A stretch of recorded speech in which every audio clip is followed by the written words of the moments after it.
Les haricots ou choux en bambara est un aliment incontestable dans la cuisine malienne. Aussi dans les communautés, il est utilisé à travers les sinangouya au cousinage à plaisanterie. Longtemps utilisé dans la tradition comme un moyen de réconciliation, offrir un plat de haricots est une moquerie symbolique dans les sinangouya. Pour pérenniser cette coutume, Istra Sound Prod organise un festival dénommé Chonyanadje ou la fête des haricots. Pour les initiateurs, cela est un moyen d'apaiser les tensions sociales que vit le Mali. Ces institutions ont été instituées par nos parents depuis 1235, afin que si ce genre de circonstances arrivent aujourd'hui, on peut s'en servir. Donc l'une de ces grandes institutions, c'est Sinangouya. Donc nous pensons qu'aujourd'hui, avec tout ce qui va avec, si nous mettons cette valeur-là en place, je suis sûr et certain que tout le Mali sera rassemblé et nous allons parler du même langage. Parler les mêmes langages, valoriser la culture malienne, c'est justement la symbolique de ce partage des sachets de haricots.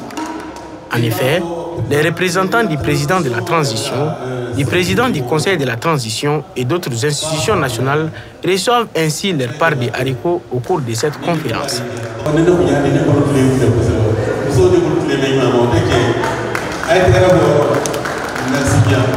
Le choix du village de Kamalé pour la tenue de ce festival s'explique d'après les organisateurs. Pour ceux qui ne savent pas, Kamalé, c'est le village qui a accueilli Sundiata quand ils ont l'appelé pour venir conquérir Soumaoro Kanté. C'est un village plein d'histoire et c'est à partir de là que les Dogons ont pris le départ vers la falaise.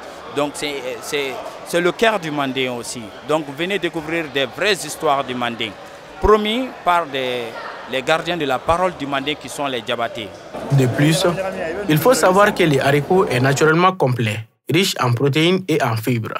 C'est aussi un excellent aliment pour les femmes enceintes et qui intervient dans la lutte contre la malnutrition. Mais attention, certains lui reprochent d'être à la base du ballonnement. Bon, pour le ballonnement, on peut dire que cela est causé par différentes causes. Sauf, on peut citer d'abord la première cause. Si l'haricot n'est pas mis en repos, donc on doit laisser l'haricot d'abord mouiller, donc en cours de un intervalle de temps de 6 à 8 heures de temps, et pour que ça soit plus mouillé, quoi. Donc, et ensuite on peut passer à la cuisson. Avec cette pratique plutôt de préparation, donc ça va permettre d'empêcher les ballonnements ainsi que le mot de vendre que ça peut causer au niveau des consommateurs. Le Chonyanadje réunira les participants de divers horizons du pays, ainsi que de plusieurs pays de la sous-région. Ils montreront au public leur savoir-faire avec des mets à base de haricots. Chonyanadje, pour rappel, se tiendra du 5 au 7 mai prochain à Kamalé, dans la commune du Mandi.